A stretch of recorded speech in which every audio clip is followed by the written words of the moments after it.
All right. Good afternoon, everyone. Would someone please bless our time together with a word of prayer to begin with? If I don't have a volunteer, you will be voluntold. Halston already prayed today.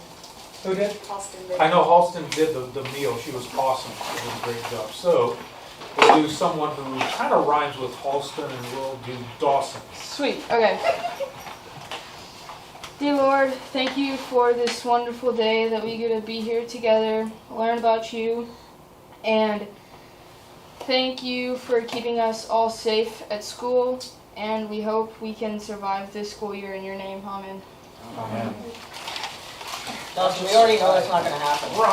Right. Okay, today's going to be just a little bit normal for those of you who have been in confirmation already, because a lot of times, we kind of do a lecture style where, Pastor Casey or me or Miss Keisha are standing up in front and doing things. And the reason we're going to kind of sit down today is because I want us to have a little more of a discussion type deal. Because some of the stuff that I'm going to be covering today, I really want your participation, and I want you to kind of just think with me on. And it goes beyond just the reason we're here, like with your parents. Because the reason you're here in confirmation, on one hand, is that your parents, a long time ago, made a promise when you were baptized. As an infant, little baby, you were not able to say anything, do anything, or what have you, but they promised that they would raise you in the Christian faith to help you become a follower of Jesus. Now, confirmation is that time where you spend a couple of years thinking about whether or not you want to make that promise yourself. So at baptism, your parents made it for you. At confirmation, you say, okay, those promises my parents made, they're mine. Now I want to follow Jesus. And that's a really, really, really big deal. And that gets into the second part of why our classes together are important. Because when you're a Christian, that means you look at the world differently, you act differently, you kind of think differently, you believe some different things. And the things you care about most deeply are not necessarily the things that the world cares about most deeply. And the thing about it is, it affects our lives now, but not just now. Because as Christians, we believe that there is a life after we die. So the things that we do now have eternal consequences. And so that's kind of some of the really important things to think about as we go through confirmation. And so I hope that as we go through these classes, you will see that following Jesus is not only a good thing, but you will also see that Christianity and following Jesus is the hope that you need. All right, y'all cool with that? Y'all good? All right, so where I want to start, it might be a kind of funny place, but it's a question that I want us to consider to begin with. Why do you wear glasses or contacts? Why? To see better. Yeah, to see better. Yeah, because take them off, I can't quite see nearly as well. Yeah, as when I put them on. So I need these things so I can see clearly. So what happens if you get the wrong prescription? You can't see. Your head hurts. It can make it worse. It's not good, is it? You need to have the right glasses, the right things to see. So we need the right prescription. Okay, what happens if you have colored glasses on? So what happens if your lenses and everything else are green? What happens? Everything's green. Or red or pink? It's not exactly the right view of reality, is it? You're not exactly seeing the way you need to see. So the reason I start with that is because, believe it or not, each and every one of us has a set of invisible glasses on. You may think I'm nuts, but I'm telling you the truth. Every one of us has an invisible set of glasses on, whether or not you wear contacts or you wear glasses. And the invisible glasses that we have is called a worldview.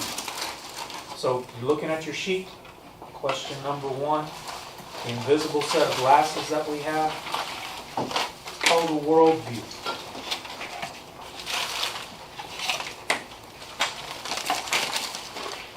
I'm just going to ask this question for my own benefit because I don't know if you've ever heard this word or not. Have you ever heard the term worldview?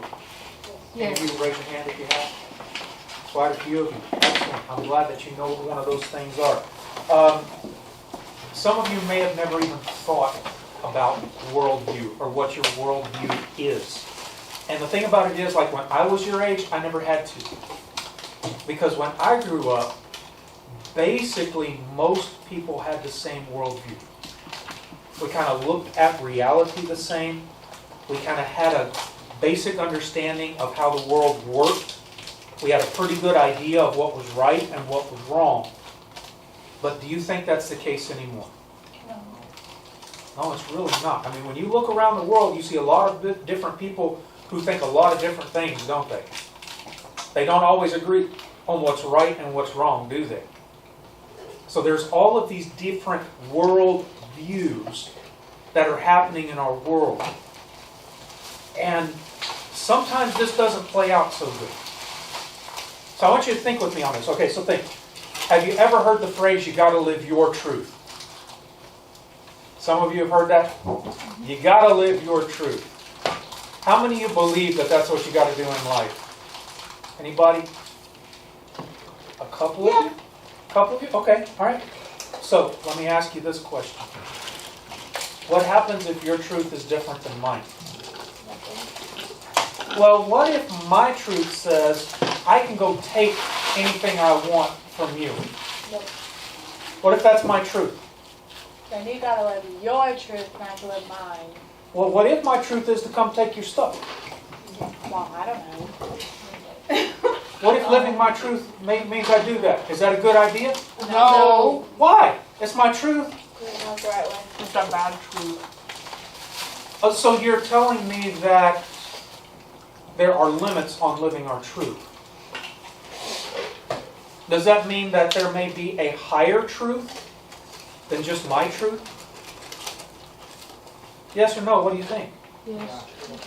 Okay, and the thing about it is, the worldview helps you figure that out. Your worldview starts helping you understand what might be right and what might be wrong. And then ideally, your worldview helps you answer some very, very big questions.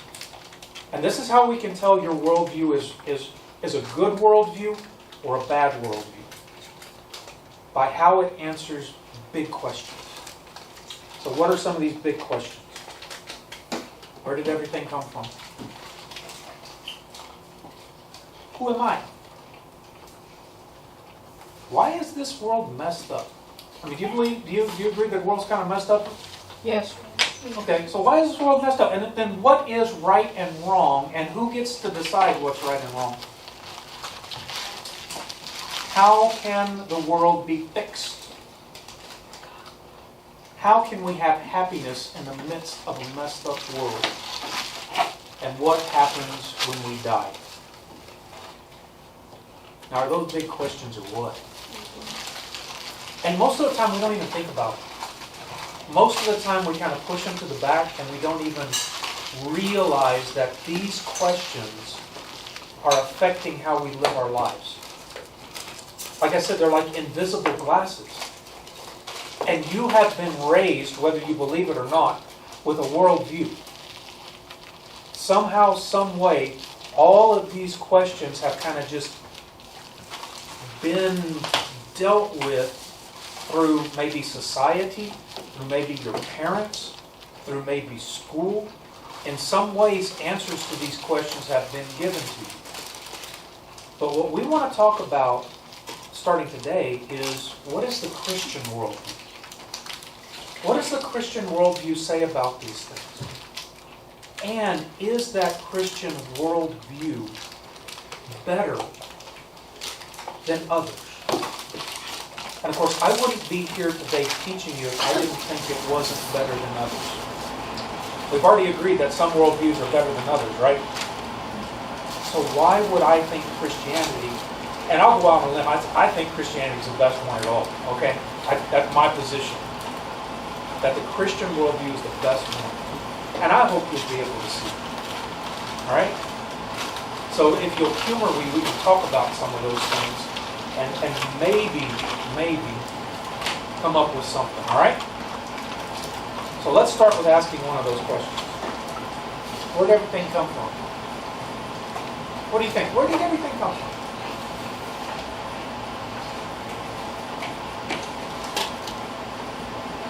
What do you think? You think everything came from God? Okay, cool. Anybody else? Yes. Technically, Big Bang. The Big Bang. Okay. That would be a worldview. That's part of where that big question could be answered. Does anybody else have any thoughts?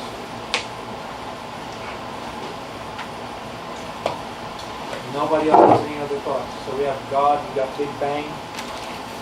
Anything else? So what are the consequences of saying that everything just came from the Big Bang? If everything just came from the Big Bang, where the little particles were, what was there to begin with? That's a good question.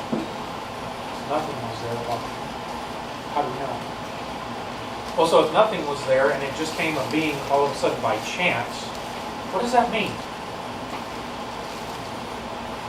So if everything just came together by chance, that means we're really, really lucky, right? So that means we can either think that life is really, really precious and really, really good for living, or we can think, you know, this world can be pretty messed up. Why is life worth living? That's the consequences of thinking it's just a Big Bang, right? Do you see that? But what if God started it? What if God created it? What are the consequences of saying that?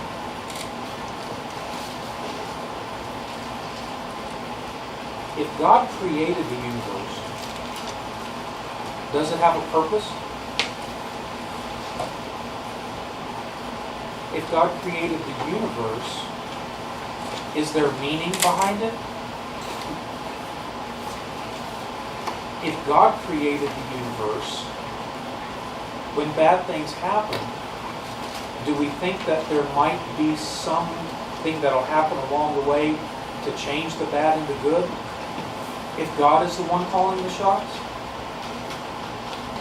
So which one would you think is a better worldview? One that just says the Big Bang happened without anything, or that God created everything? And do you think God could have caused the Big Bang? So do you see how there are consequences to how you answer the big question? Do you see that? And see, when we start answering those questions from a Christian standpoint, we're going to start seeing that, hey, the world makes a lot of sense. Because if I start answering those questions kind of funky, I might end up in a really goofy place. We'll get to that in just a second. So let's think about this question, where did everything come from? You have it on your sheet to kind of answer those questions. So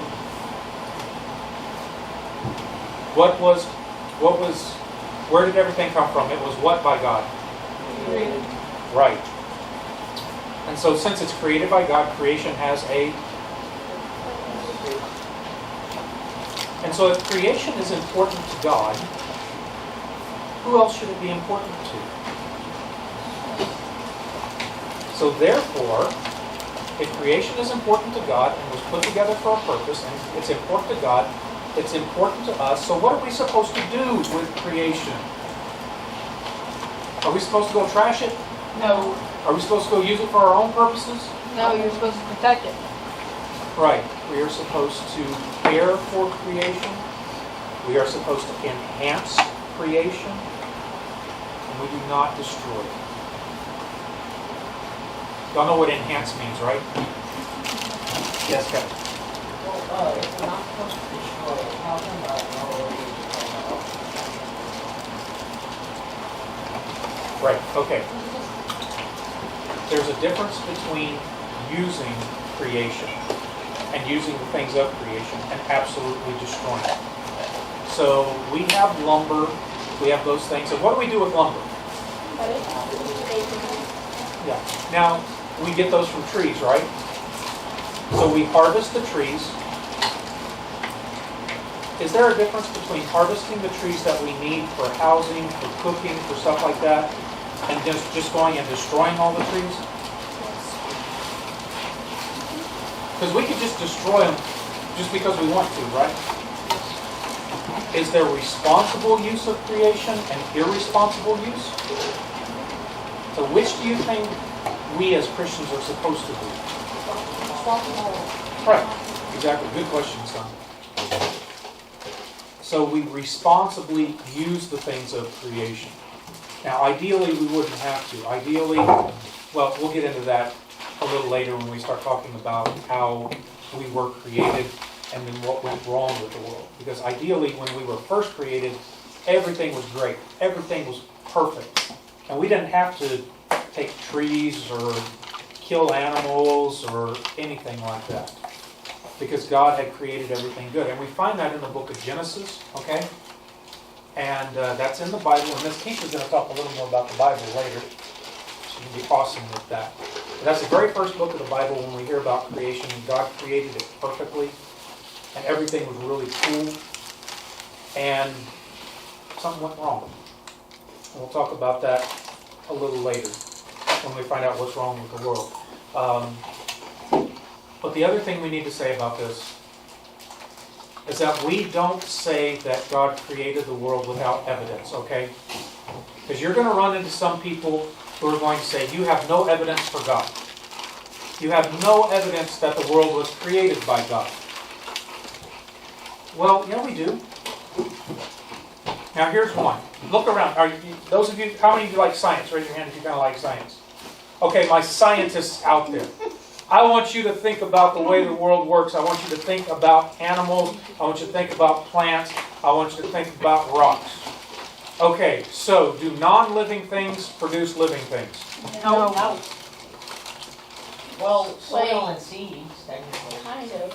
Do soil and seeds actually change part of into it. plants? Yeah. Does soil change into plants? No. Okay, no. Non-living thing. A plant produces a seed, which is a living thing. Okay? Because a living plant produced the seed so that we have living things. See?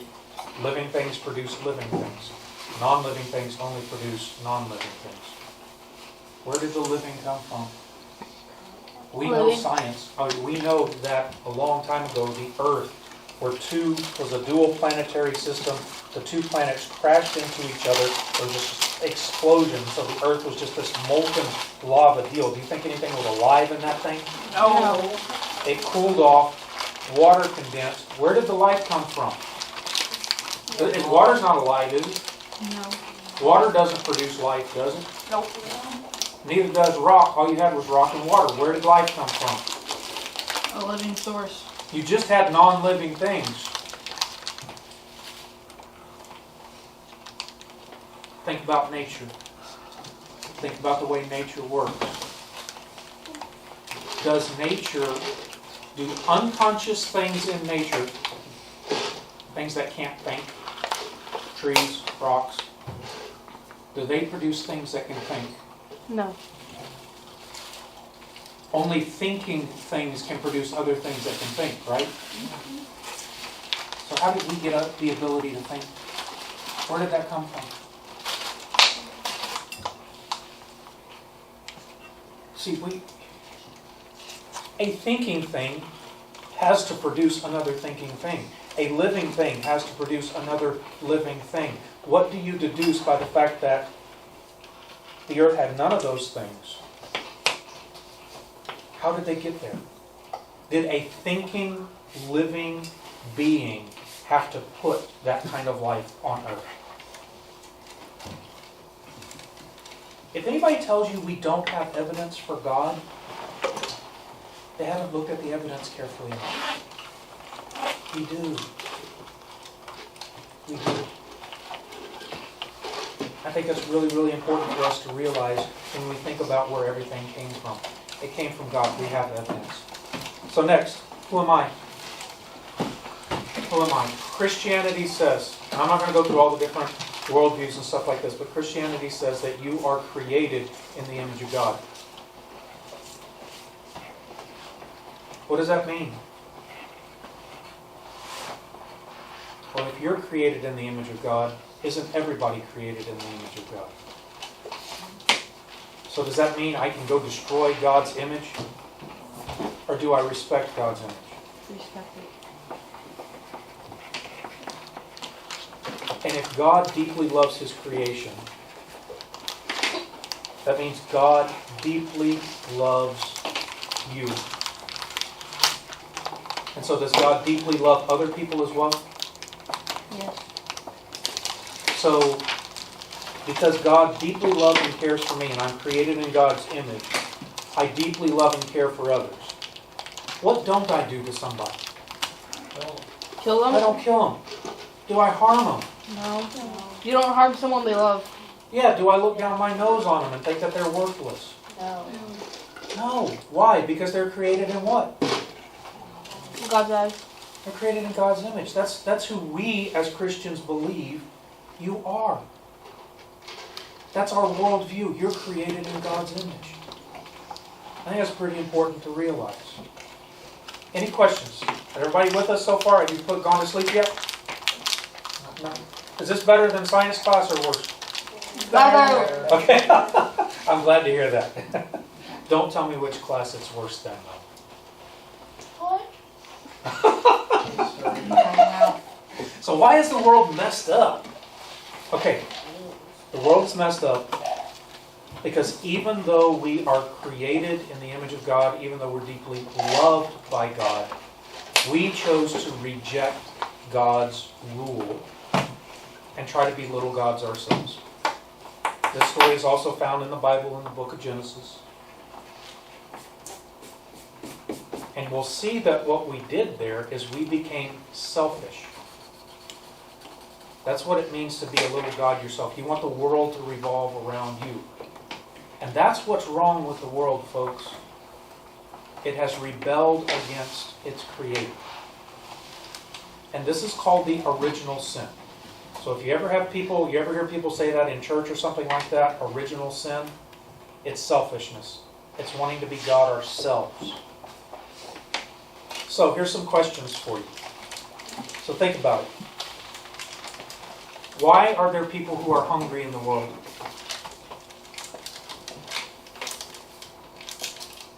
They don't have money to feed themselves?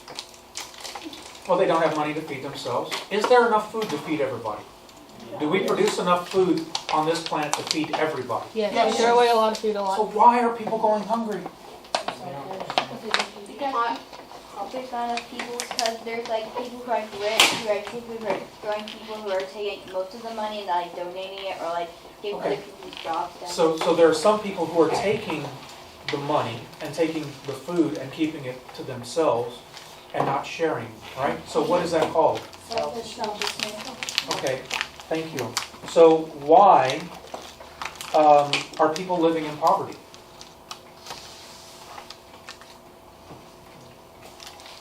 Why are people poor? Selfishness. Why is that? Because, have you seen some of the houses and stuff like some people live in? Do they need houses that much? No. No. I begrudge no one earning money, okay? I really don't. But think about what you need versus what somebody else may have. Is there enough money and stuff like that to give everybody enough to live on in the world? But why don't we? Because we're selfish. Why do people go to war? Why do we have fights? Because we want money and we want everything to be ours. We're Because greedy. you know any battle, any war is a boundary dispute. There's always a dispute about what somebody else has, and then somebody else comes to want to take it. Why do they want to come take it? Because they're selfish. Do you see how all these problems are due to selfishness? What about World War II? That was because of the spreading of communism, right? No. World War II was not because of the spread of communism. World War II was because of Hitler and Nazi Germany. There's a whole lot of reasons behind that. But essentially, Hitler wanted to take over the world, purify the world for one race, and Purify. establish this kingdom over everything. because he was Selfish. driven by his own power. So you see how like all of these problems that we experience are due to the original sin, selfishness. And the thing about it is, how does this play out in our lives? Well, if selfishness is the cause, do I need to worry about what like Emma is doing?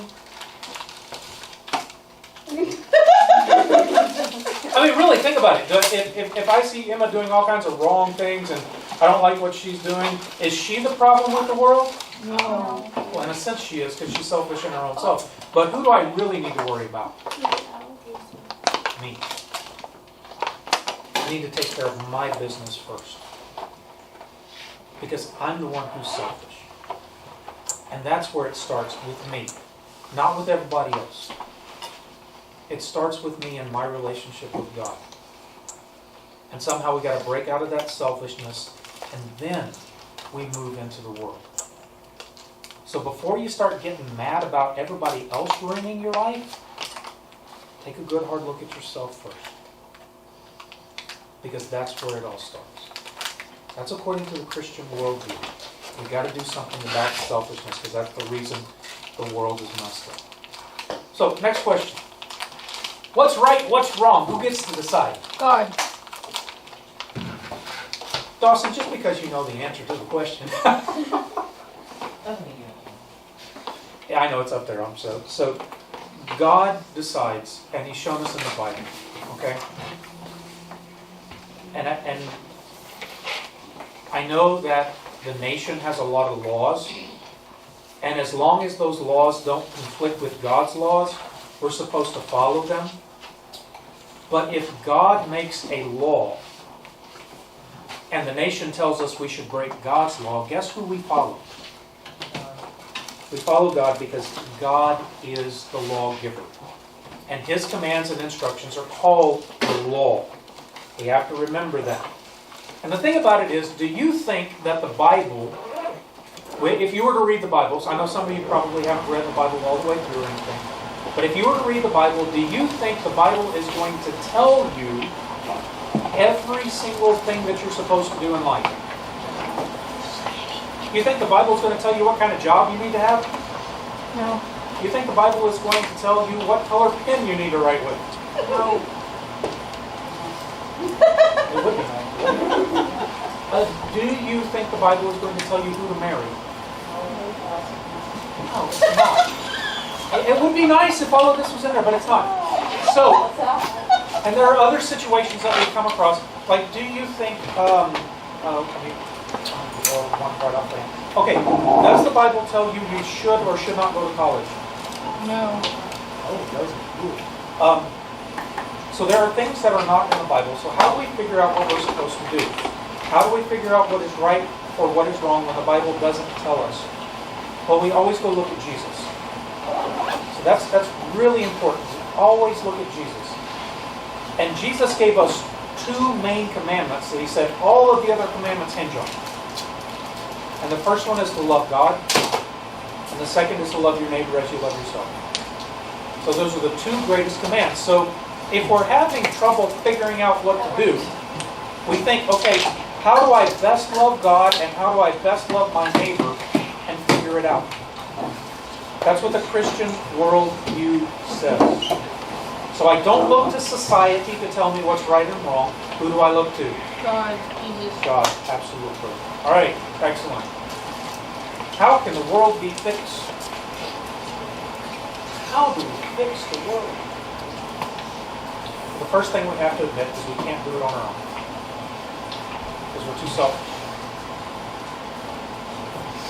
We need to change our heart. Civilization has been around for roughly 7,000 to 8,000 years or so. And we've come up with all kinds of governments, haven't we? Has any single government been able to fix the problems with the world? Has any government gotten rid of poverty? Has any government gotten rid of war? Nope. Has any government gotten rid of people hating each other? Nope. No, it hasn't happened. Why? Because it's not possible for the government to do that. Yeah. And plus, you know, the government can give all kinds of laws. The government can tell you don't hate people. People are going to disobey. Huh? The people are going to disobey. Why?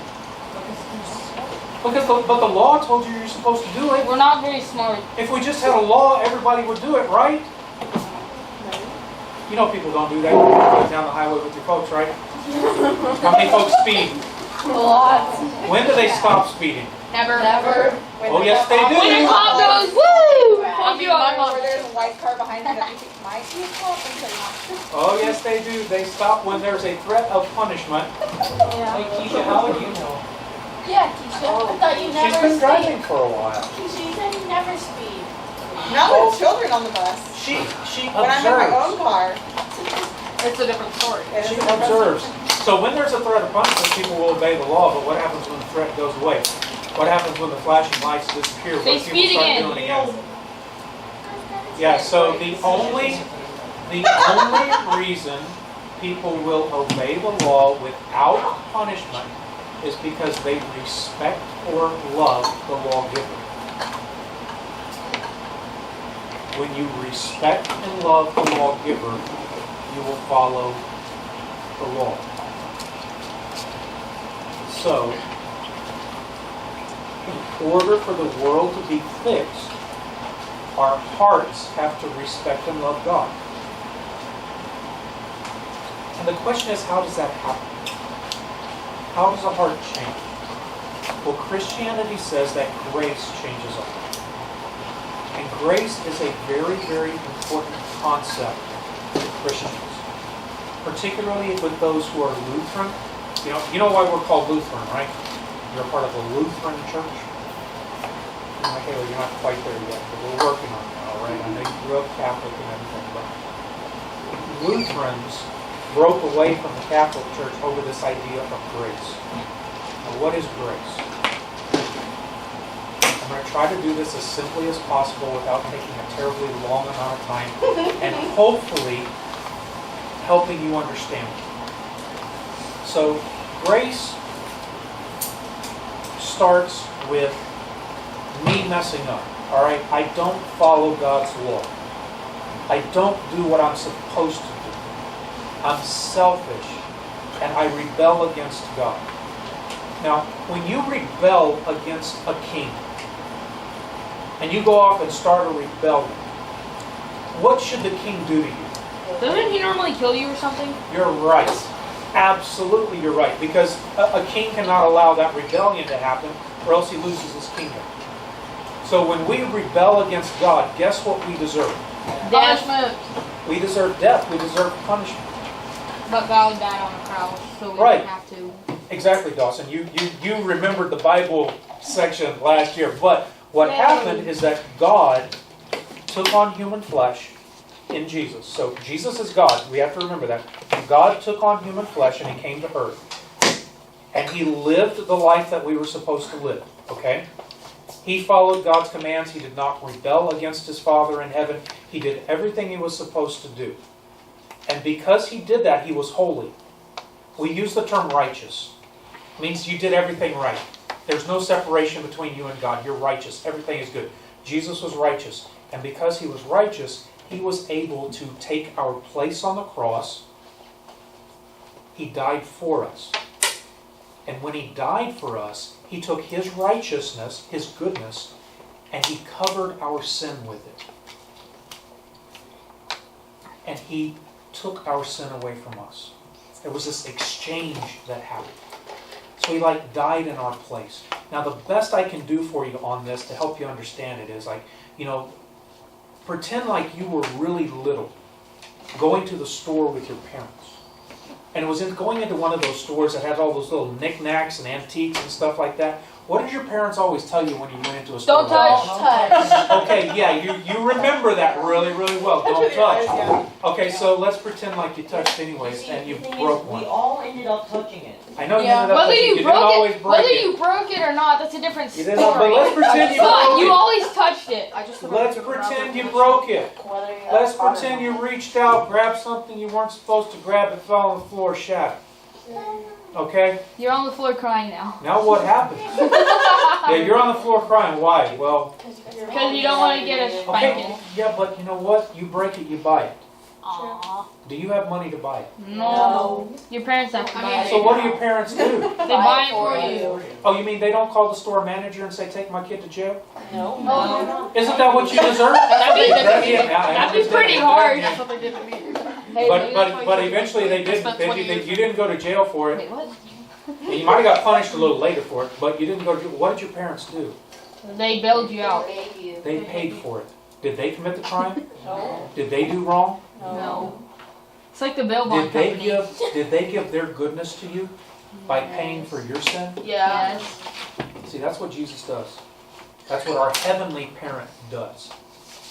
He pays our debt. Now, did it cost us anything? Not at that time. Not Did at it that cost us time. anything to have God pay for that? No. Did it cost our parents something? Yes. Does it cost God something? Yes. See, grace is free for us, but it costs God everything. And see, the thing about it is, you may not have realized your parents did that for you as a kid, but if you think about it now, and if you think about what your parents did for you to keep you from getting in trouble, what does that make you feel towards your parents? Yeah, gratitude, thankfulness. It's like you saved my tail end. And see, that's what we feel towards God when we understand grace. We know that God has done something for us that is above and beyond what we normally would do for anybody else. And when we realize that, we say, you know what? Why am I living for myself? You know, I owe God everything because God died for me.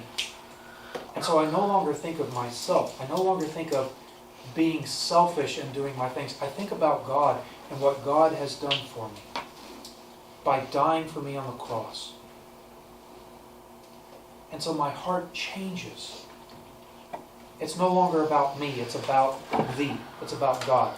And when my heart changes like that, then I want to follow God.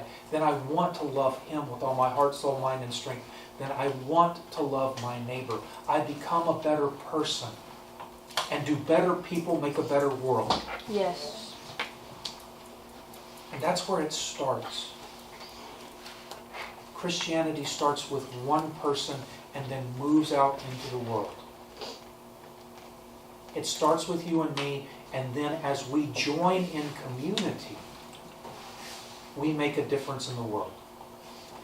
You see, if you have a bucket of water and you stick your finger in it, do you move very much water around?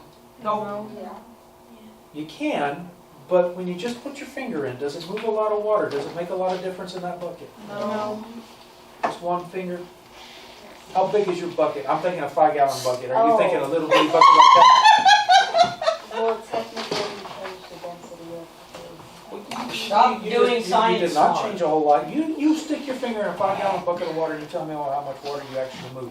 If we all stuck our finger in there, you think that's going to make a difference? Yes. Yeah, that's how it works. Yes, Emma. Technically, you still do move the water because you're touching. And I did say that we changed the world a little bit by changing ourselves. Not a But to lot, change the but a world a little lot, how many of us have to stick our fingers in there? bit. Everyone. A lot. All It makes billions, a big all difference. something billion that's of why, us. I mean, individually we do make a difference, but to really make the world, when all Christians join together and we stick our finger in that bucket, things change. All right? So that's how the world changes.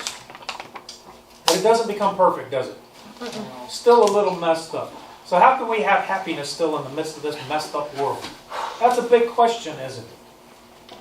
So we find happiness when our hearts long to love and please God. We find happiness when our hearts long to love and please God. Because when our hearts long to love and please God, God literally gives himself to us. That's what we as Christians believe. And the thing about it is, the reason why this is important is you know that nothing in this world ever satisfies you. You already know this, whether or not you have thought about it or not. You already know it. Because you eat. You're teenagers. You all eat. A lot. And you'll go out to a restaurant and you'll sit down and you'll eat your favorite meal, and then 30 minutes later, guess what you are again? Hungry! See, I knew it. And it came from the football guys. Yeah! Woo! But it's not only that. It's not only that. It's because you in your lifetime have already wanted something really, really bad. I don't know if it was a toy. I don't know if it was a video game. I don't know if it was to be on the A team in volleyball or soccer or basketball. I don't know what it was, but you've already wanted something really, really bad. You've hungered after it. You got it. You got it. And then You wanted more? a few months You want another to one? a day or a week later, you wanted something else. Didn't you? Yes. Because no matter how bad you wanted it, it didn't satisfy you. You're always hungry. Because you're trying to put something in that place that belongs only to God. So food And- can make me happy. No, it will not make you happy. It'll make you fat. Trust me, I know I don't think Yeah, Kevin For can a get... moment, Happy, but it won't give me joy. Kevin, for a I don't think moment Kevin it'll can get... for a moment it'll make you happy, but long-term happiness, satisfaction, which maybe is the word I should have used there, satisfaction will only come when you're looking for God, because God puts himself into you. And when God puts himself into you, you find joy, you find peace, you find happiness. It's there. This is the Christian worldview. I can vouch for it. I've seen it happen. Finally, what happens when we die? We go to be with God. We go to be with God, which sometimes we call heaven. And we believe that in heaven, all the bad things that happen to us get turned to good. All the injustice that happens in the world gets taken care of. All of our mourning and crying is turned into dancing. God wipes away all of our tears. It is a joyful, awesome experience, which means we have hope.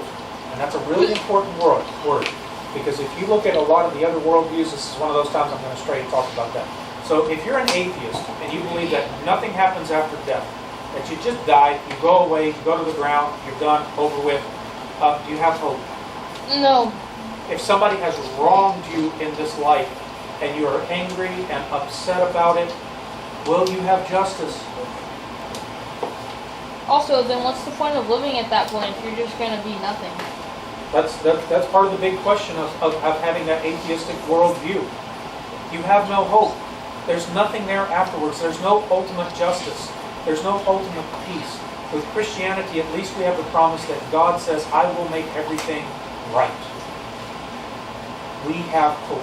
So when bad things happen to us, we're able to sit there and go, hey, I may not get justice in this lifetime, but I trust that God is going to take care of it. And so I can walk with my head up. I don't have to be a victim. I can walk around thinking, God will bring justice. So I have hope. And how do I know that Christianity counts on this and this is counted as true? It's because of Jesus' resurrection. Again, that's that is the most important event in the Christian faith. Jesus, after he was crucified, died on the cross for our sins, was raised from the dead. And we say that he was the first fruit, which means he's the first person to be raised from the dead. At the end of time, when everything takes place, when Jesus comes and makes the world back a better place again, all of us who have died will be raised from the dead, and we will join him in a new heaven and a new earth. Wasn't there another guy that got raised from the dead? Like That was Lazarus, but it was a bodily resurrection, not a new life resurrection. It was just a resuscitation. So it's like a corpse got brought back to life. When Jesus was raised from the dead, it was like a new body. It was like a new experience. Because when we read the stories, we see that Jesus' disciples sometimes didn't recognize him because his body was different. But when he spoke to them, when he talked to them, they were able to recognize him because it was like a different body. It was like a new body. It was the kind of body that we will have when we are raised from the dead. And also, Lazarus eventually did die, but Jesus didn't die yet. He went up, yes, he went up into heaven with his son. So the Christian worldview gives us hope. So, actually, what I have just done with you, with telling you about answering these questions from the Christian worldview, I've given you an overview of Christianity. So this is kind of how the Christian story goes. It begins with creation. Where did we come from? Who are we? God created the heavens and the earth. God created us in His image. And then it goes into the fall. And this again is a story in the Bible where sin entered into the world. And this is where things went wrong with the world and what continues to be wrong with the world. Then we have in Christianity the giving of the law. How do we know what's right and wrong? Who decides? It comes from God. Then we have us not being able to follow the law well and God entering into the world to fix the world, to get rid of our selfishness, to die for our sins, giving us grace, giving His self to us so that we can find joy and happiness in the midst of a mixed up world. And then we have the resurrection, which is hope, which is new life, which is what will happen to us when we die. So as we look at the Bible, and we read through the Bible and see these Bible stories, we see the Christian worldview start to emerge. And that's where we're going to stop right now. And I'm going to give y'all just a few minutes. How many minutes should we give them? 5 minutes. And then Miss Keisha's going to talk to us about the Bible. So, Let's not get Keisha. Let's not get Keisha started on laughing. so, what is this? A Bible. Yeah! A Bible. Woo! Wait, Did we pass? Why does yours have your This is name my on it? Bible. Did I pass the test? Keisha. Did we pass the test, Keisha? I don't know. What? Oh, Yes. that's a small catechism. Yes, this is the small catechism. So, 8th graders, Definitely doesn't read. last year, we went through the Bible. The whole thing? Kind of. Is that what? Oh, no much. In short versions. This year, we're going to talk a lot more about the small catechism. And Martin Luther wrote that, and it's got a lot of important things in it. So, Don't we go through that in like 5 seconds? what do you think? It's gonna take the whole year to get through that little thing? Yeah. Why not? You have to be very detailed. Yeah, we're going to talk a lot about the stuff in here. So, the Bible, when we talked about Bible last year, there's a lot more history and learning. Catechism has more like life applicable situations. So, that's that. The Bible is a book of faith. There are other books of faith. The Quran. Quran, yes, is the Muslim book of faith. The Jewish people have half of our Bible, but the whole of their Bible, the Old Testament. Oh, wait, Old Testament. The Mormons have a Bible. Which one is the one that they have to like memorize the whole first book or something? Which one is that? The Jews. Yeah. Yes, Emma. Yeah. Are we having notes? So, take what notes you think are important. I'll make a mental Because note. I ran out of time. So there are no. So figure out what's important to you to remember. So the Bible is the Christian book of faith. The Bible tells the amazing story of God's love for creation, and specifically you. He wants to be in a relationship with you. The big R. Have them write big that, R, yeah, have them write yes. that word down. Write that word down. Whenever we talk about the R word in confirmation, or the big R word, that is relationship. Not the other one. I don't even know one of bad words that starts with an R. Don't tell me. I like how you instantly had to say, "Don't tell me." It's kind of sad, but good at the same time. Did you Okay, know well, that? I'll have to Google it later. I'll just spell it. No, Kevin William? So the Bible is about relationships. Relationships between God and other people. Relationships between other people and other people. Relationships between you and God. So what's the Bible got to do with you?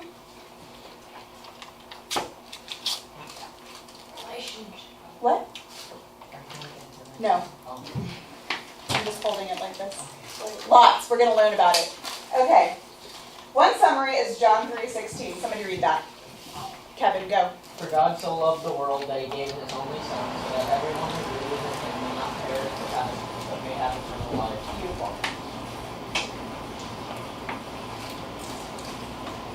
This is from Pastor Casey. Nice. Is that him in the picture? He probably thinks it's very funny. It is. Okay. Wait, I haven't read it. His is easy. Love one another as I have loved you. I'll be back later.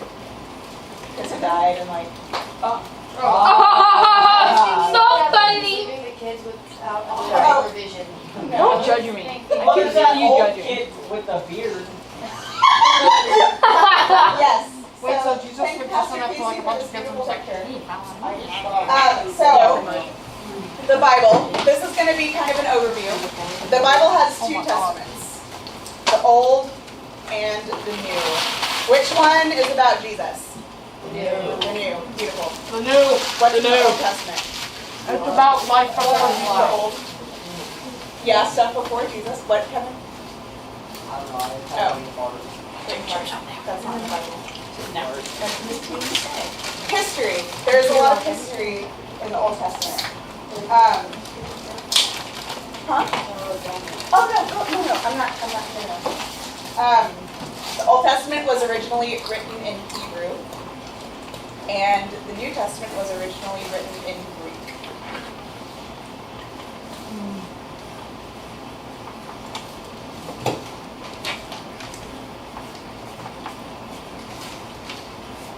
But there are lots of translations of the Bible.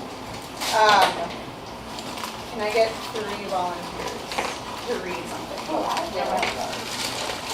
Okay. Is it the sticky one? Yeah, it's where the sticky note is. We are going to read John 3:16. Oh, no, but I'll do it. Who else raised their hand? Me? Okay. And that's what Kevin just read earlier from the screen. Yeah, that was good. For God so loved the world. What's the New Testament? Hmm? What was the New Testament? Greek.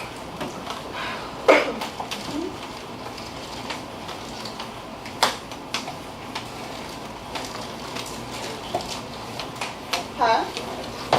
Or are we gonna read So. how different it is? Yes, we're going to read how different it is. So there's tons of different translations of the Bible. First, I'm going to have Journey read. This is the King James Version. John 3:16. Go for it, Journey. You wrote in the book. I did. How dare you? Somebody's probably going to be mad at me for that, but it's fine. Just 16. Yeah.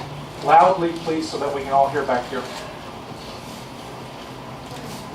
For God so loved the world that he gave his only son begotten.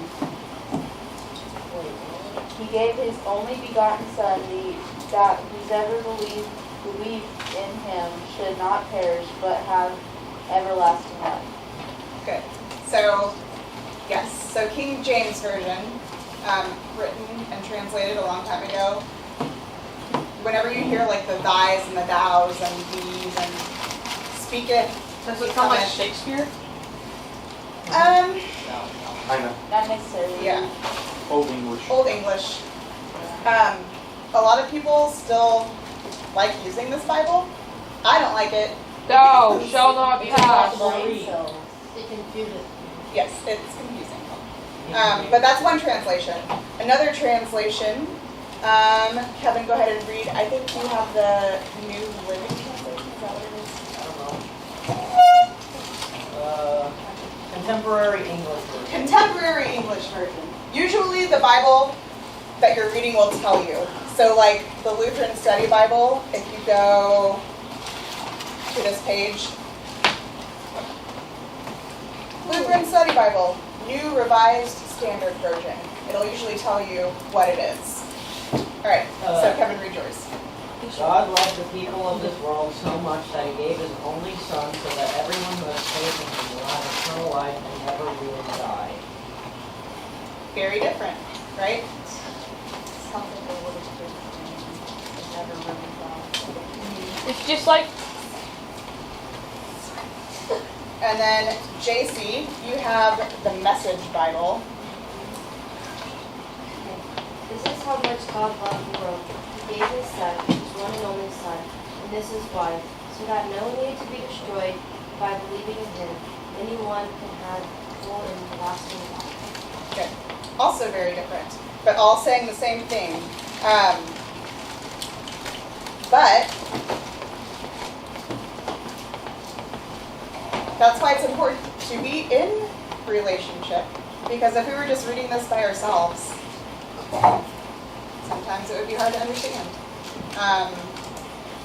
And not every translation is a good translation of the Bible. just like every view is not a good view. Exactly. You're so right. Extra points for Dawson Yay! for remembering something I said. Yay! I'm a special All right. boy. Hold on, how does the little... Okay. The Old Testament is made up of 39 books, and we'll talk about that a little bit more later. There's the history, and that's Genesis, Exodus, Leviticus, Numbers, Deuteronomy, all the way through Esther.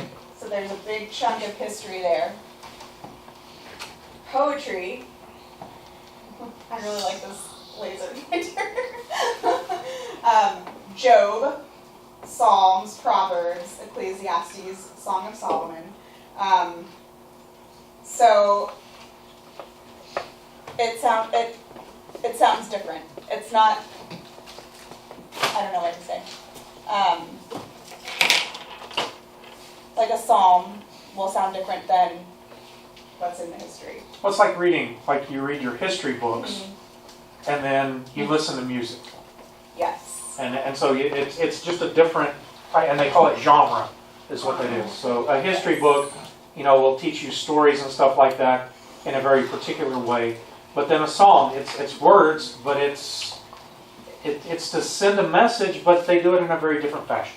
Mm-hmm. And it's kind of the same with worship. Some people get a lot out of the sermon, some people get a lot out of the songs, and that is okay. We all learn differently. And then there's major prophets and minor prophets, all those weird names, like Daniel. I'm kidding. That's a weird name. Habakkuk, Zephaniah, Obadiah. What do you mean? Those are all regular names. Jonah. I know like 3 Obadiahs. I know. I know. Joel. Job. Yeah, Job. That looks like John. It does look like that, but it is Job. A man named Job. That is the Old Testament, and then the New Testament is broken up into, again, the history, so that's at the beginning.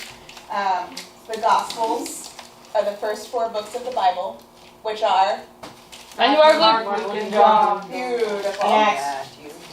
Acts is not a gospel.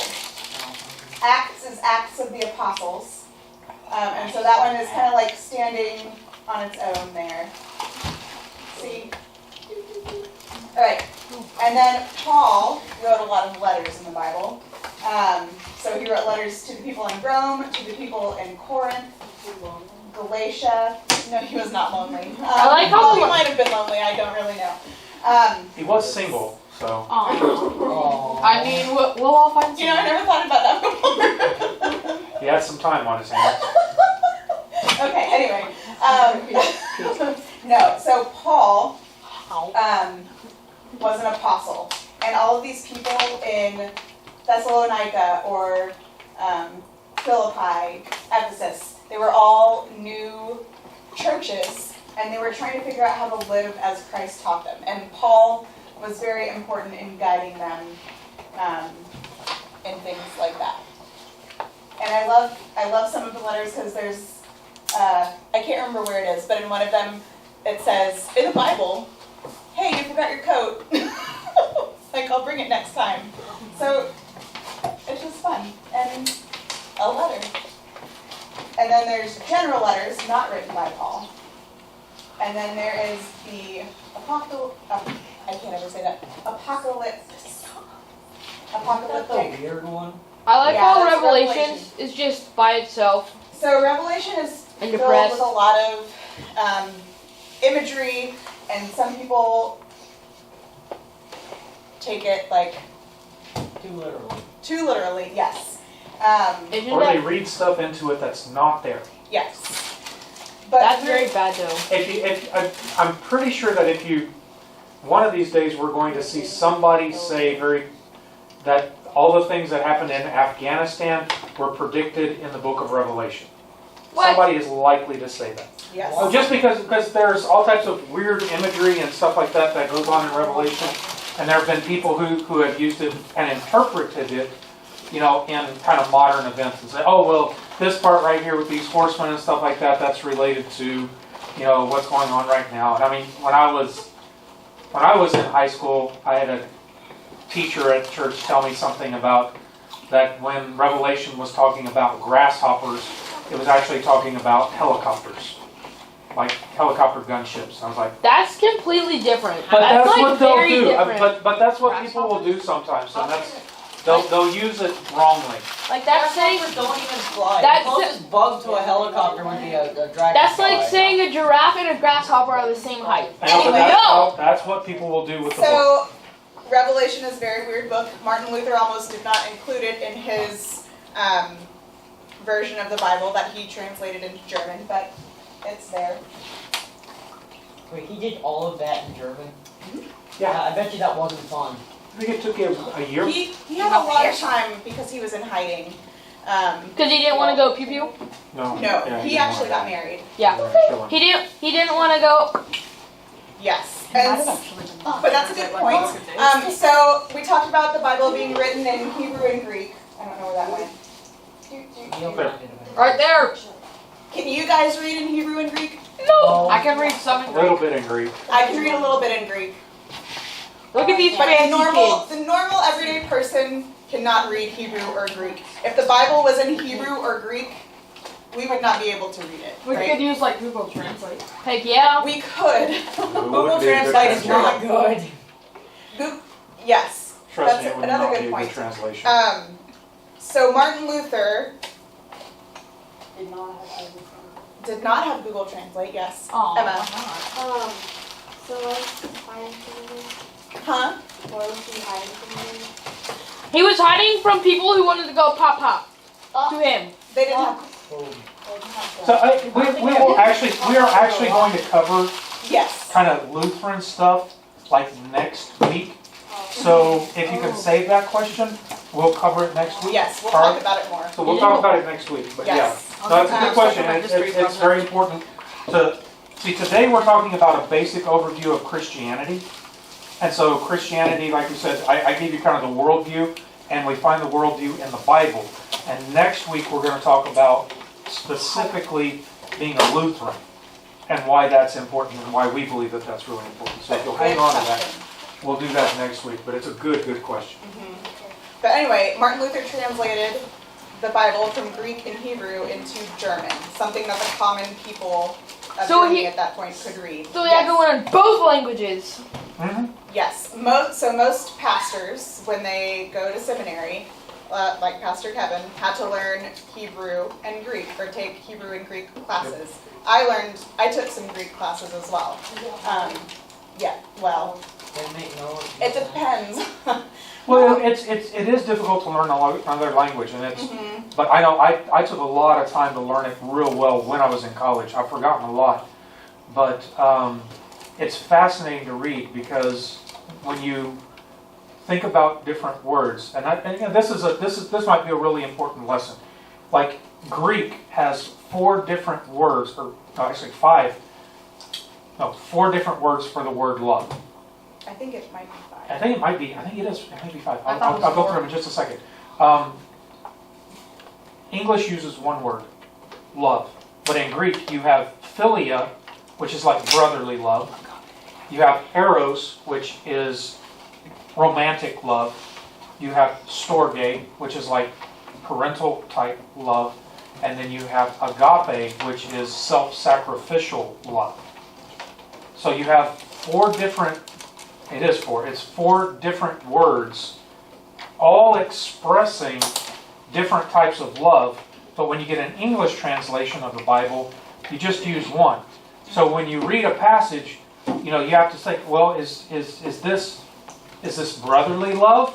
Is this self-sacrificial love? Is this like parental love? Is this romantic love?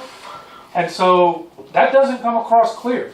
So in this statement right here, for God so loved, the word here is agape. So God so loved the world and was willing to sacrifice himself for the world, that he gave his only Son, so that everyone who believes in him may not perish but have eternal life. So it's self-sacrificial love. And when God commands us to love him, it's not romantic love. It's not that we're supposed to be, head over heels in love with God like that. No, it's not that kind of love. It's a willingness to lay down your life for God. It's agape love. And so that's really important. Because I know when I was a kid and I heard everybody say I needed to love God, I was really confused. Because I knew what it meant to love my girlfriend. Because I had feelings. I knew what that was like. But when somebody said that for God, I didn't have that. And so I didn't know. And then I learned it was, no. It wasn't that you have all these feelings like that. It was that you were willing to lay your life down and sacrifice yourself for God. That's a different kind of love. Yes. So I think that's really, really important. And that goes back to why some translations are not as good as others. So you start off with Greek, where there's 4 different words for love. And then Greek gets translated into German, which I don't know how many German words there are for love. I have no idea. Which then gets translated into English, so it gets kind of watered down each time. So when you get to things like the Message, so the Message is very watered down because it tries to make it easier to understand. So like whenever I read this, I'll also read a different translation so that I know kind of better what it means, because this is very watered down, whereas the original Greek is not watered down, but that also does not explain things that we know in our area of life. Like, the Bible wasn't written when the internet existed, so there's things that exist in our life that don't exist in the Bible. Does that make sense? Okay, all right. I keep pointing at that working. Okay. So, hopefully a review. The Old Testament has 39 books. And this is a trick. If you count the numbers, if you count the number of letters in Old, there's 3. And the number of letters in Testament is 9. So the Old Testament has 39 books. Oh my gosh. I know. That's why there should be a review. I didn't even know. The New Testament, also there are 3 letters in New and 9 in Testament, but this one you multiply. Because first in school you learn how to put numbers together, right? But then when you're older, you learn how to multiply. So the New Testament you multiply, and there's 27 books. Yes, Emma? Did they do that on purpose? No. It's just a trick. Nope. It's just like a mnemonic or a way to remember. So there are 66 books in total. Yay! Okay. Scripture. So a lot of times in church, you'll hear the word, what time is it? 7 o'clock. Oh, dang it. Okay. That's as much as I have for you because I have to stop. Aw. So, dang it. Oh, don't worry, we'll have more for you next week, I promise. Yay! So, will somebody close us in prayer? Austin, close us in prayer, please. Okay. Thank you. Dear Lord, thank you for this day. Thank you for letting all of us come here to learn more about you. And please bless this year to help us get closer to you. In your name we pray, amen. Amen. Amen.